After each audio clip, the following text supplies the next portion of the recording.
খবর শুনছেন CCTV news টাইমে। আজ 18ই অক্টোবর শনিবার রইল আজকের বাছাই করা 10টি গুরুত্বপূর্ণ তাজা খবর। শুরুতে হেডলাইন। আশাকর্মী ও অঙ্গনওয়াড়ি কর্মীদের জন্য সুখবর, মমতার ঘোষণা 10,000 টাকা অনুদান। সুকান্ত মজুমদারকে হুমকি কল্যাণের, আসুন শ্রীরামপুরে দেখি কেমন পুরুষ। সুকান্ত বনাম কল্যাণে ফের তপ্ত বঙ্গ রাজনীতি। পশ্চিম বাংলা মেয়েদের জন্য নিরাপদ নয়, রাজ্যপালের বিস্ফোরক মন্তব্যে চাঞ্চল্য। মাত্র 24 ঘন্টায় 50,000 ডিজিটাল যোদ্ধার আবেদন তৃণমূলে, অভিষেকের আহ্বানে তুমুল সাড়া।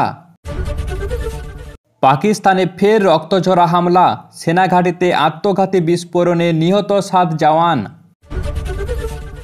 মুর্শিদাবাদে কেউ আসে না, গঙ্গার ভাঙন নিয়ে মুখ্যমন্ত্রীকে নিশানা করে বিস্ফোরক হুমায়ুন কবির।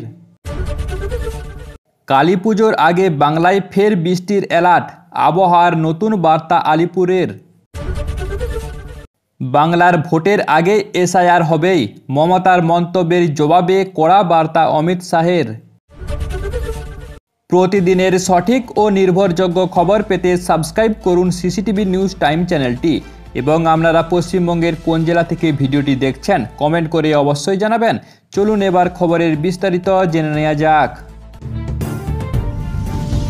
রাজ্যের আশাকর্মী ও অঙ্গনওয়াড়ি কর্মীদের জন্য মুখ্যমন্ত্রী মমতা বন্দ্যোপাধ্যায়ের তরফে এলো বড় উপহার। আজ মুখ্যমন্ত্রী ঘোষণা করলেন রাজ্যের প্রতিটি আশাকর্মী ও অঙ্গনওয়াড়ি দিদির অ্যাকাউন্টে 10,000 টাকা করে দেয়া হবে। মমতা বলেন, ওই দিদিরা গ্রামের পর গ্রাম ঘুরে মানুষের সেবা করেন, শিশু, মা ও পরিবারের পাশে থাকেন প্রতিদিন। তাদের পরিশ্রমের কোনো তুলনা নেই।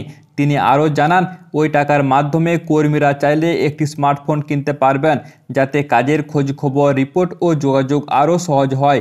এই ঘোষণা আনুষ্ঠানিকভাবে জানিয়েছেন রাজ্যের মুখ্য সচিব মনোজ পন্ত। সরকারের মতে এই উদ্যোগে একদিকে যেমন কর্মীদের উৎসাহ বাড়বে, তেমনি জনস্বাস্থ্য পরিষেবাতেও আসবে গতি। এসআইআর ইস্যুতে ফের গরম হয়ে উঠল বঙ্গের রাজনৈতিক মঞ্চ।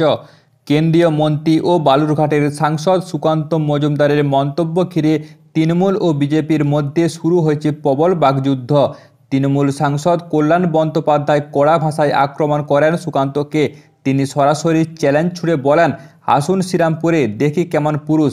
এই মন্তব্যে ক্ষিপ্ত সুকান্ত মজুমদারও পাল্টা দেন সমান জোরে।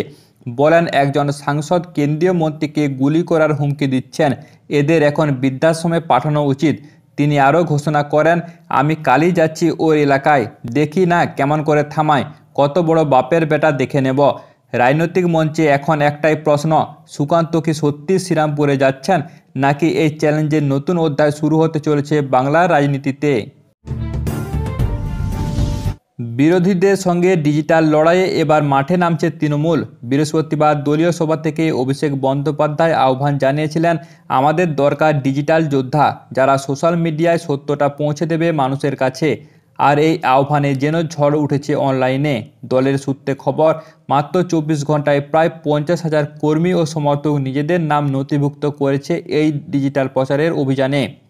তৃণমূলের মতে এই নতুন বাহিনীর কাজ হবে সরকারের উন্নয়নমূলক কাজ তুলে ধরা এবং বিরোধীদের প্রচার এবং আক্রমণের পাল্টা জবাব দেয়া। রাজ্যের আগামী বিধানসভা নির্বাচনকে সামনে রেখে এই ডিজিটাল সেনা গড়ে তোলা হচ্ছে বলে জানিয়েছে দল। অভিষেকের কথায়, আজকে রাজনীতি কেবল মাঠে নয়, মোবাইলের স্ক্রিনেও হয়। তাই এবার আমরা লড়ব ডিজিটালের তথ্যের শক্তিতে।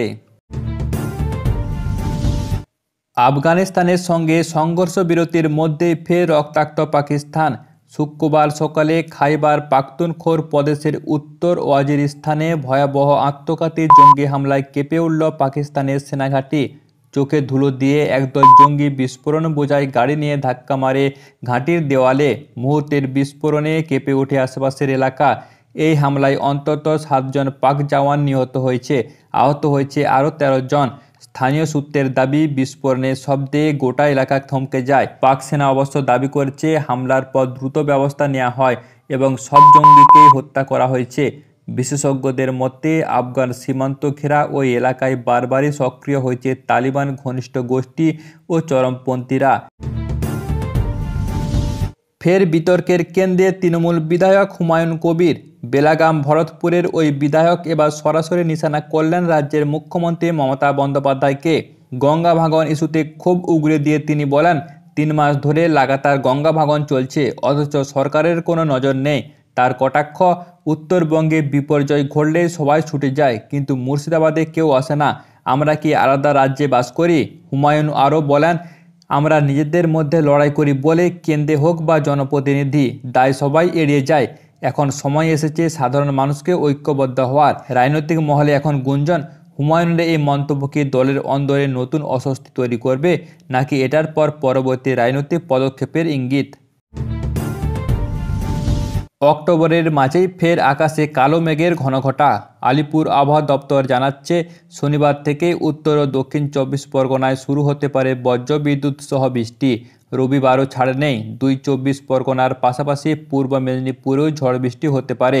অন্যদিকে পাহাড়েও মিলমিয়ে ভেজা আমেজ। দার্জিলিং, কালিম্পং ও জলপাইগুড়িতে শনিবার ও রবিবার বৃষ্টির সম্ভাবনা জোরালো। আবহাওয়া দপ্তরের ব্যাখ্যা, পশ্চিমী ও পুরারি বাতাসের সংঘর্ষে এই বৃষ্টি হচ্ছে। তবে সুখবরও রয়েছে, আগামী 24 ঘন্টার মধ্যে রাজ্যসহ গোটা দেশ থেকে বর্ষা বিদায় নিতে চলেছে। তবে চিন্তা একটাই, ঘূর্ণাবর্তের প্রভাবে এখনও পুরোপুরি কাটেনি, তাই আগামী কয়েকদিন আবহাওয়া থাকতে পারে খানিকটা অনিশ্চিত।